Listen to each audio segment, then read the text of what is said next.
Bonsoir à toutes et tous. Bienvenue pour ce webinaire qui démarre avec quelques toutes petites minutes de retard suite à un problème de son qui est maintenant résolu. Donc ce soir, nous allons parler de nouveaux contrats futurs du CME qui concernent les crypto-monnaies, à savoir le Bitcoin et l'Ethereum. Donc, avant tout cela, un petit mot de WH Self Invest. Vous le savez très certainement pour une majorité d'entre vous. Il s'agit d'un courtier qui a été créé en 1998 par M. Varmouth, d'où le W, M. Hirtz, d'où le H quelque part. Voilà.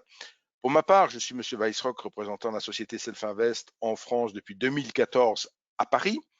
Donc, il n'y aura pas eu d'activité de formation au mois de janvier 2022 à Paris. J'en profite pour renouveler tous mes vœux, puisque ça a beau être le 4e webinaire que je fais de l'année, nous sommes encore en janvier, puisque nous sommes le 25 janvier. Donc, je vous renouvelle à toutes et tous mes vœux de santé en priorité, bien sûr, et prospérité, aussi bien personnelle que professionnelle.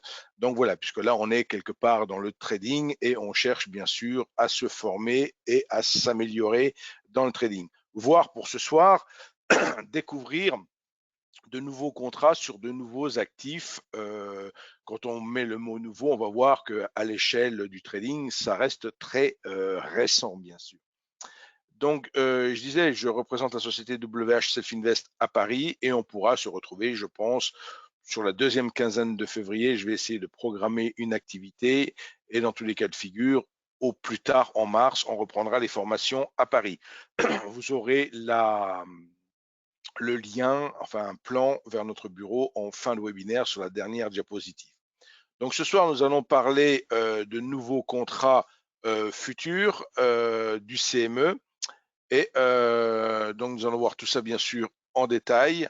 Alors avant cela, je fais un petit rappel d'usage puisque là on parlera ce soir que de futurs puisque WH Self Invest ne propose pas le trading sur crypto, sur des actifs de crypto en CFD.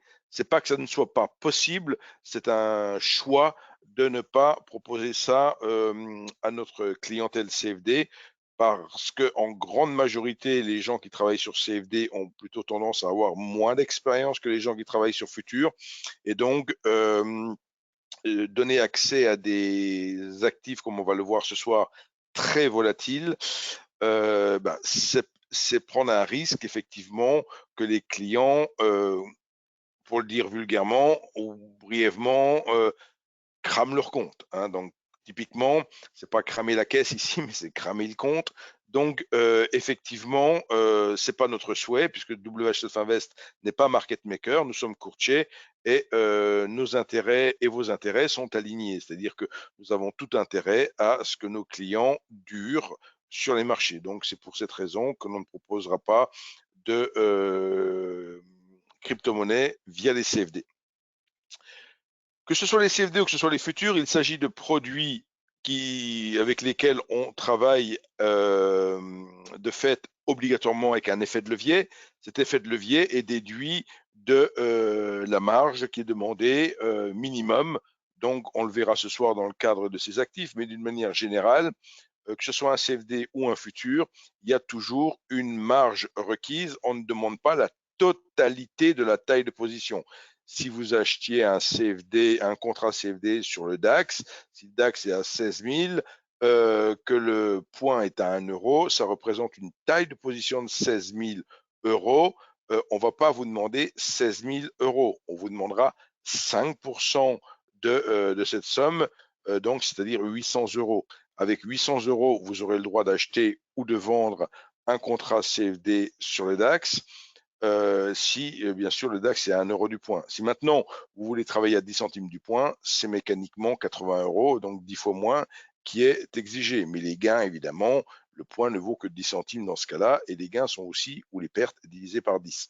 Donc il faut bien maîtriser ces mécanismes d'effet de levier, de marge, pour ne pas se faire, entre guillemets, piéger, ou ne pas se laisser emporter en voulant effectivement, en travaillant avec des trop fort effet de levier. Et si j'insiste autant à chaque webinaire sur ces risques, c'est simplement parce qu'on le sait pertinemment bien quand on vous dit 90% des clients perdent sur les marchés. la perte n'est majoritairement pas due à une mauvaise méthode, n'est pas due, est due bien sûr en partie aux émotions, mais est due avant tout à une mauvaise utilisation de cet effet de levier. Donc ça, c'est capital à bien maîtriser cela. Donc on a également sur notre chaîne YouTube des webinaires qui se consacrent au money management. Donc n'hésitez pas à aller faire un tour sur la chaîne YouTube à ce sujet-là. Donc, le marché des crypto-monnaies évolue et grandit régulièrement. Mais ce qui est important de noter, c'est que parmi toutes les crypto-monnaies qui existent, deux se détachent très nettement et représentent quasiment 60% de la capitalisation boursière totale. Le Bitcoin seul fait 42,1%, et là les chiffres que j'ai pris, je les ai carrément pris aujourd'hui, donc ça ne peut pas être plus frais. Et l'Ethereum, lui, fait 17,6%. Donc, ces deux seules crypto-monnaies représentent pratiquement 60% et bien plus de 50% de la capitalisation boursière totale. Donc, c'est très important de noter cela. Alors, avant d'aller rentrer dans le cœur de mon webinaire ce soir, je recommande à nouveau un documentaire qui est vraiment brillantissime. Il ne faut pas avoir peur des superlatifs là, de ce point de vue-là. Et il y a donc sur la chaîne Arte, vous pouvez retrouver ça en replay. Donc, j'ai eu l'occasion, bien sûr, de le regarder dès novembre 2021, mais il reste en replay de novembre 2021 à octobre 2024. Donc, certes, vous avez le temps de jeter un coup d'œil à ce documentaire, mais je vous recommande vivement. Il y a 6 épisodes et la totalité des 6 épisodes représente 71 minutes, donc c'est pas très très long, hein, mais c'est extrêmement bien fait et ça va vous faire comprendre véritablement la philosophie et le pourquoi du comment du Bitcoin. Mais pourquoi on parle beaucoup du Bitcoin? Parce que c'est la première crypto-monnaie qui a vu le jour et de fait, c'est elle, comme on vient de le voir juste précédemment, qui trust presque 50% du marché. Donc, c'est extrêmement important de comprendre le pourquoi du comment de ce Bitcoin. Et je vous recommande ce documentaire qui est vraiment, vraiment très, très bien fait. Donc, n'hésitez pas à aller rechercher ça en replay. Vous n'aurez pas de difficulté de le trouver. Un tout petit récapitulatif, donc je vous disais, tout cela est assez récent. Donc, bon, Internet, ça a commencé en 1990. Et là, on s'est rendu compte qu'il était possible de transférer de l'information. Comme vous le savez tous, Internet, bien sûr, véhicule de l'information. Depuis l'arrivée du Bitcoin, on peut désormais transférer de la valeur de fait par Internet. Donc, le Bitcoin est né en 2008, en pleine crise des subprimes, et sa naissance a en quelque sorte été accélérée par la crise des subprimes de 2007, puisque là, il y avait un risque, remettons-nous dans le contexte de l'époque, un risque que tout explose, que tout s'effondre, que le système complet s'effondre, puisqu'après la faillite de Lehman Brothers, on pensait à un effet domino et qu'il y aurait beaucoup d'autres banques qui tomberaient. Et donc, le Bitcoin, effectivement, venait se présenter un peu en recours par rapport à tout ce système. Et c'est là, bien sûr, ce qui a été motivé, c'était de le sortir. Il était quasiment terminé, mais ils l'ont sorti donc en 2008. De 2008 à 2017, il y a eu beaucoup de péripéties dans le Bitcoin, on en a beaucoup parlé à différents moments, mais on est vraiment rentré dans l'ère du trading sur le Bitcoin, puisque avant cela, on pouvait surtout acheter du Bitcoin et le conserver. On ne pouvait pas spécifiquement facilement le shorter. En fait, depuis décembre 2017, donc c'est relativement récent, hein, il y a eu un premier futur Bitcoin qui avait comme valeur nominale 5 bitcoins de l'époque. Enfin, il a toujours comme valeur 5 bitcoins. Et en 2021, là, ça s'est un petit peu accéléré. Il y a 3 nouveaux futurs qui sont arrivés, donc, dont le dernier en décembre 2021. Donc, on a lancé ensuite un futur, enfin le CME, pardon, pas Self-Invest, hein. Le CME a ensuite lancé un futur sur l'Ethereum en février 2021 qui avait comme valeur 50 Ethereum Et ensuite, il y a eu donc le micro futur Bitcoin qui cette fois-ci avait comme valeur un dixième de Bitcoin. Donc c'était c'est un contrat beaucoup plus petit en taille. Et enfin, le dernier né, en quelque sorte, c'est le micro futur Ethereum qui lui date du 6 ou 7 décembre 2021. Donc c'est très très très récent. Toujours pareil à aujourd'hui, j'ai regardé sur le site de référence CoinMarketCap où on en était. Il existe 17 000, plus de 17 000 crypto-monnaies. Donc, vous voyez, là, je parle surtout de deux ce soir, mais il en existe plus que 17 000. Mais comme je vous ai dit, qui peuvent se négocier dans 457 plateformes. Et cela représente, alors, par rapport à mon dernier webinaire, on est presque divisé par deux la capitalisation boursière, mais ça ne vous aura pas échappé qu'il y a eu un peu de volatilité récemment sur le Bitcoin. On va le voir après sur les graphiques. Donc, désormais, la capitalisation boursière à aujourd'hui donc est de 1656 milliards de dollars. Donc, et avec toujours, comme je le rappelle ici, le Bitcoin qui représente 42,1% de ces 1656 milliards et l'Ethereum qui représente 17,6%. D'accord? Voilà, donc pour situer un petit peu ce marché, ce qu'il représente, et il est de moins en moins anecdotique, hein, bien sûr. Donc, c'est important de s'y intéresser. J'ai pas dit qu'il fallait absolument trader des crypto-monnaies ou des futurs cryptos, mais c'est bien de s'y intéresser et de regarder de quoi il retourne. Alors ici, j'ai voulu avant tout un petit peu relativiser les choses, parce que juste après, on va voir qu'effectivement, récemment, il y a eu un décrochage du Bitcoin qui peut paraître impressionnant en euros ou en dollars, mais qui, en termes de pourcentage et par rapport à ce qu'était le Bitcoin en 2011, il valait 1 dollar. Hein, et il a commencé à des millièmes de dollars. Hein. Les premiers Bitcoins valaient, on peut dire presque rien, mais c'était des fractions de dollars. Donc c'était en 2008. Mais il y a une date marquante, c'était 2011, où il a atteint le niveau des 1 dollar.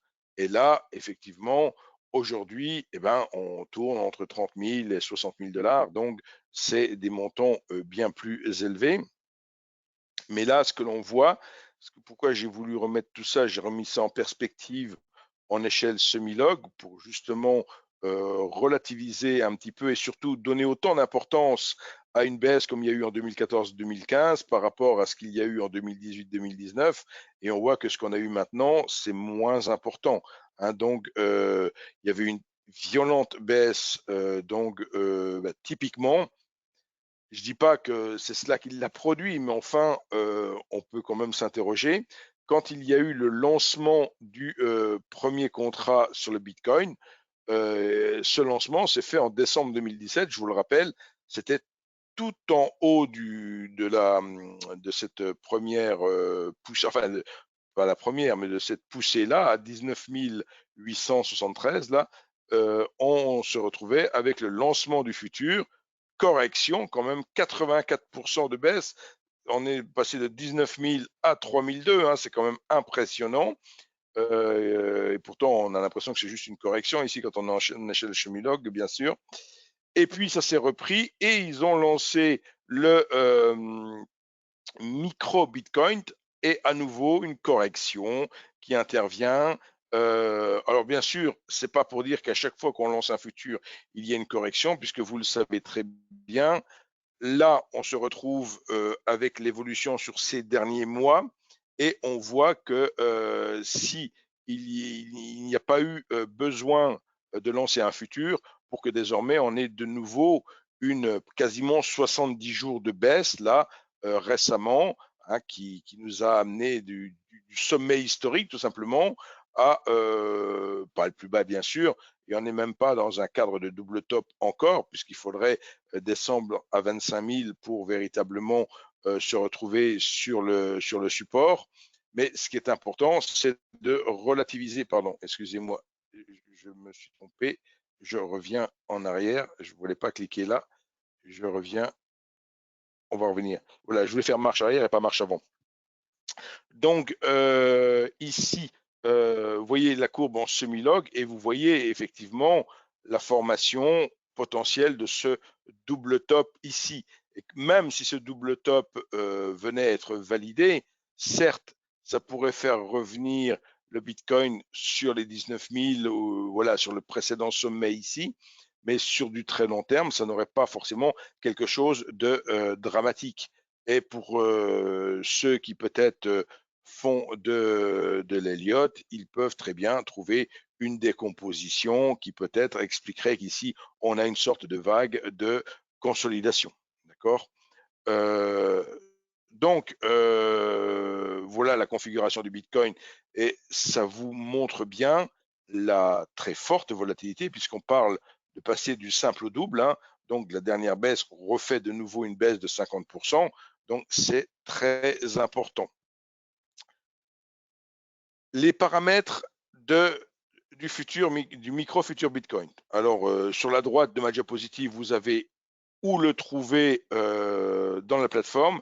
Alors, j'attire votre attention sur le fait que le futur micro Bitcoin, on vous le propose même en démo, mais que l'autre futur dont on va parler, il n'est que pour les clients. Donc, il faut savoir que quand on demande une démo de NanoTrader Full, avec un flux futur, on obtient bien sûr une démo, mais on obtient quelques contrats par bourse, pas tous les contrats. Donc, pour le coup, on a mis le micro futur Bitcoin pour qu'il y ait quand même un futur sur crypto-monnaie, mais on ne met pas tous les contrats du CME en démo, bien entendu.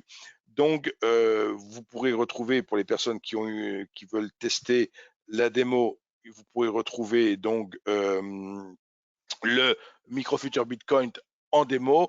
Et par contre, il faut être client futur pour disposer de l'autre contrat futur. J'en profite au passage pour donc voilà, je vais juste faire ici je vais faire un petit tour sur le site Self-Invest. Voilà, je vais faire un tout petit tour sur le site Self-Invest pour vous montrer comment prendre une démo si vous n'en avez jamais prise. Donc, quand vous êtes sur le site WH Self-Invest, vous avez ici au centre du menu le menu compte démo qui est différent de ouvrir un compte. Ici sur la droite, ouvrir un compte, c'est sous-entendu faire une demande d'ouverture de compte réel. Là où, quand on clique sur compte démo, on fait apparaître un pop-up et il vous suffit donc de choisir le type de flux avec lequel vous voulez tester la plateforme, CFD ou futur. Si vous voulez tester en futur, c'est possible et gratuit. Ça va durer 14 jours. Vous renseignez ce formulaire et vous obtenez instantanément des codes pour tester, un lien bien sûr pour la télécharger et des codes pour lancer la plateforme. Donc, ici sur la droite, c'est dans la barre espace travail, je vous montre où vous pouvez trouver le contrat en question. Et pour ce qui est du... Ah, là encore, j'ai fait un clic trop vite. Pour ce qui est du contrat sur le micro-futur Bitcoin, un tick, donc sous-entendu, la plus petite variation qui soit possible représente 5 points. Un point vaut 10 centimes de dollars. Donc, de fait, le micro-futur Bitcoin, il vaut un dixième de Bitcoin. Si la valeur du Bitcoin fait 37 000 actuellement, on a donc une valeur nominale de 3 700.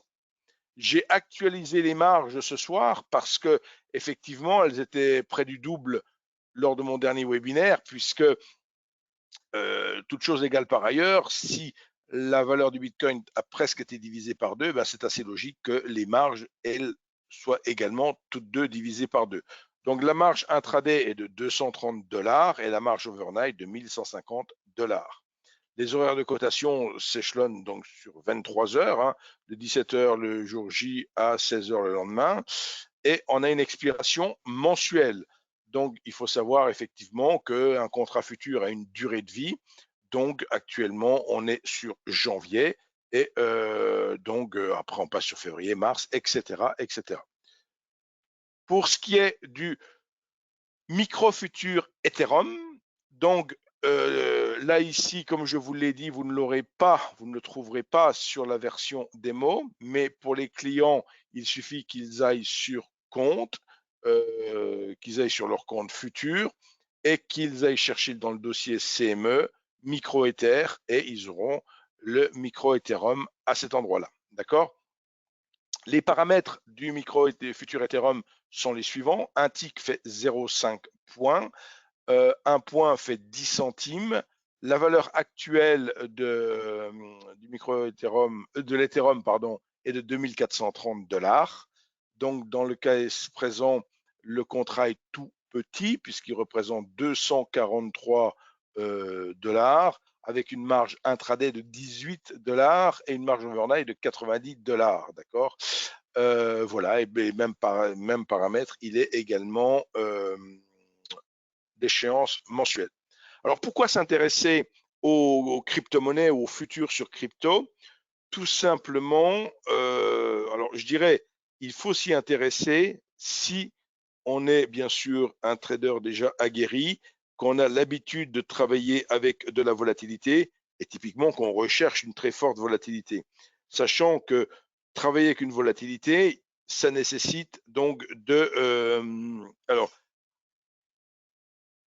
l'overnight, c'est les marchés américains. Donc, c'est les heures de marché américains pour l'overnight, c'est-à-dire au-delà de 22 heures. Mais il cote 23 heures sur 24. Donc, il cote également en overnight. Hein, voilà, pour la précision qui m'est demandée.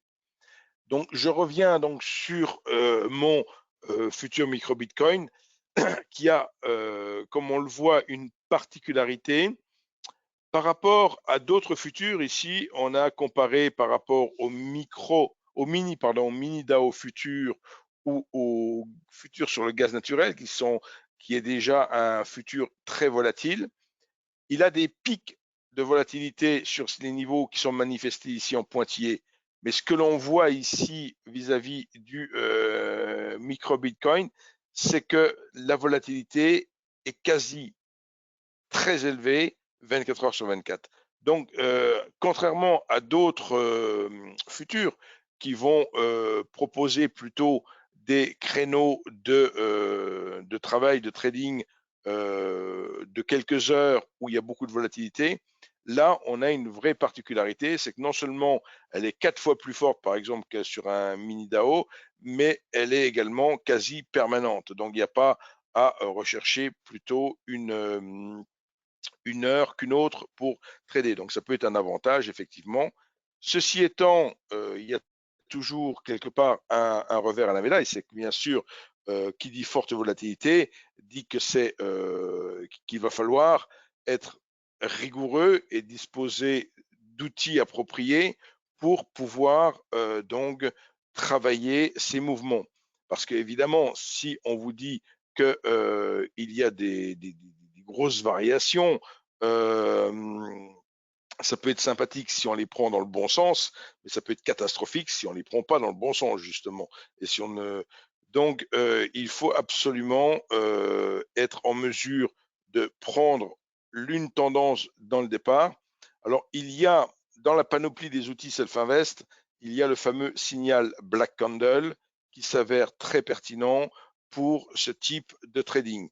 Donc, pour ce type de détection de tendance, donc ça peut être judicieux, effectivement, de travailler avec ce signal et de mettre, donc, une fois la prise de position faite, donc, d'y ajouter des stops et les objectifs correspondants. Donc, sachant que la particularité sur cette stratégie, c'est que si le stop est suiveur, l'objectif est mobile. Je ne veux pas dire que l'objectif est suiveur, mais l'objectif, vous le voyez, et là on est sur un trade à la hausse, l'objectif va pouvoir s'éloigner également en fonction de la volatilité. Donc, effectivement, si on recherche à travailler quelque chose qui est très volatile, on est aussi à la recherche de ne pas passer à côté des gros mouvements. Donc, c'est pour cela qu'on va utiliser donc ce type de signal. Alors, dans la plateforme, comment tout cela se concrétise? Là, je vais relancer la plateforme. Alors, juste avant que, tout en vous attendant tout à l'heure avant le webinaire, je regardais un petit peu ce qui se passait. Là, ici, on a le micro Bitcoin de janvier sur du 5 minutes. Donc, il s'agit du graphique depuis le 5 janvier et on voit bien entendu la grosse variation qui est intervenue donc récemment. Alors, il y a eu là encore un décalage de plus de 10 000 $ qui représente 25%, donc un quart de la valeur du Bitcoin en je dis quelques heures ou en 2 jours, 2, 3 séances, c'est passé de 43 500 à 32 800, donc ça a fortement décroché. C'est pas exceptionnel, puisqu'il y a déjà eu des décrochages encore plus spectaculaires que ça. De mémoire, il y a eu un décrochage de 10 000 en une heure, un week-end, il y a quelques temps. Donc, on est sur des marchés très, on peut le dire, très dangereux, très spéculatifs. Mais je pense qu'il ne faut pas, bien sûr, abandonner tout votre trading traditionnel pour ne faire que de la crypto. Mais vous avez vu les appels de marge qui ne sont pas très élevés sur le micro-futur, ça peut être intéressant de se diversifier et d'essayer de capter des mouvements, mais je dis bien de ne pas travailler la totalité de votre portefeuille, de vos avoirs avec les cryptos, bien entendu. C'est pas ce que je suis en train de dire. Donc, pour trouver le micro-Bitcoin, je vous l'ai dit tout à l'heure, je vous le remontre ici à l'écran. Vous cliquez ici sur, pardon, excusez-moi, c'est pas là qu'on va le trouver. Si, on peut le trouver là aussi, autant pour moi. On clique donc sur ouvrir un graphique. Et là, comme j'ai plusieurs ordinateurs, plusieurs écrans, pardon, le pop-up s'est ouvert. Voilà. Quand vous cliquez sur le bouton ouvrir un graphique, ça vous ouvre ce pop-up. Et comme je l'ai dit tout à l'heure, dans le dossier CQG et dans le dossier CME, vous allez retrouver donc ici le micro Bitcoin. Vous voyez, avec toutes les échéances, janvier, février, etc. Et donc, il est déjà ouvert, mais si il n'était pas ouvert, si par exemple ou je veux tout simplement en ouvrir une autre étude, pardon, si je veux l'ouvrir une seconde fois, où on peut taper aussi Bitcoin ici, hein, il va nous le trouver tout seul, voilà. Donc, micro Bitcoin, je vais choisir de l'ouvrir par exemple ici, comme ceci. J'ouvre une étude en une journée au lieu de l'ouvrir. Alors voilà. Donc, on remonte un petit peu dans le temps et on voit justement la fameuse dégringolade hein, depuis le précédent plus haut qu'il y a eu et jusqu'à hier. Hein. Je veux dire, c'est très très d'actualité mais on s'aperçoit qu'il y a des grandes bougies d'accélération dans ce mouvement. Donc, c'est un mouvement effectivement qui a pris naissance sous forme d'un double top à ce niveau-là. Hein. C'est relativement, au niveau des 60 000 ici, c'est relativement précis. Hein. Double top, on fait ce qu'on appelle une inversion de polarité, c'est-à-dire que durant plusieurs séances, là on est en jours, donc durant pas une dizaine de jours, mais combien 4 séances, soyons précis. Hop, je ferme ça. 1, 2, 3, 4, 5, 6, 7, 8, 9, 10. Je n'ai pas fait exprès, il y en avait 10, bien sûr. 10 séances d'inversion de polarité où on tente de repasser la fameuse ligne des 60 000 et on a une accélération baissière qui intervient avant de connaître à nouveau un range de consolidation. Donc voilà. Donc, ce que j'aurais tendance à dire, c'est qu'aujourd'hui, le sentiment que j'ai, si je devais dire sur le Bitcoin, c'est qu'évidemment, il y a eu quelques inquiétudes avec les histoires d'inflation, de bulles ou de décrochage du Nasdaq et autre chose. Et par ricochet, le Bitcoin en supporte les conséquences aussi, parce que c'est un actif qui s'est considérablement apprécié. Je dirais, quand les choses vont bien, quand on est un peu euphorique ou qu'on est très confiant sur les marchés, quand il y a de la certitude que les choses vont bien, tout monte et le Bitcoin exagère ses hausses. Et quand on a des mouvements maintenant où on peut avoir du doute, le Bitcoin ou les crypto-monnaies dans leur ensemble accentuent le mouvement font que ce doute se transforme en baisse assez marquée. Donc, puisque là, effectivement, on le voit, en passant de 70 000 à 35 000, c'est juste divisé par deux, hein. Donc, c'est assez brutal. Voilà. Donc, ce que je pouvais dire sur le Bitcoin, je ne suis pas là encore une fois pour vous dire qu'il faut absolument le travailler. Je veux juste indiquer que dans l'objet du webinaire de ce soir, c'est que chez WH Self Invest, qui propose les futurs depuis 2002, donc 20 ans maintenant, bah, c'était tout à fait logique, bien sûr, qu'on propose les futurs Bitcoin et Ethereum qui sont donc listés sur la bourse du CME.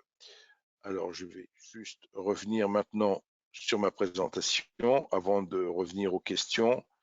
Alors, ma présentation, c'est ici. Voilà. Alors, comme indiqué, toutes mes coordonnées, mon email, n'hésitez pas à m'écrire si vous avez la moindre question. Je rappelle que ce webinaire est enregistré, qu'il sera disponible sur notre chaîne YouTube, que vous recevrez donc également un lien pour le replay lorsque il sera en ligne. Et pour terminer ma présentation ici, le plan de nos locaux à Paris. Donc nous sommes tout près de l'angle du boulevard Haussmann et de la rue Taitbout. Nous sommes rue Taitbout et donc juste à côté d'un magasin Comtesse du Barry. Donc vous nous retrouvez ici au 13-15 rue Taitbout. Métro numéro 7, c'est situé au niveau des Galeries de la Fête. Métro numéro 3, c'est la place de l'Opéra. Oui, on est en plein cœur du 9e arrondissement. Donc, n'hésitez pas à nous rendre visite sur rendez-vous. Donc, il faut me contacter en amont de cela. Voilà, donc je vais couper l'enregistrement maintenant. Je vous invite et je vais rester avec les personnes qui sont parmi le direct.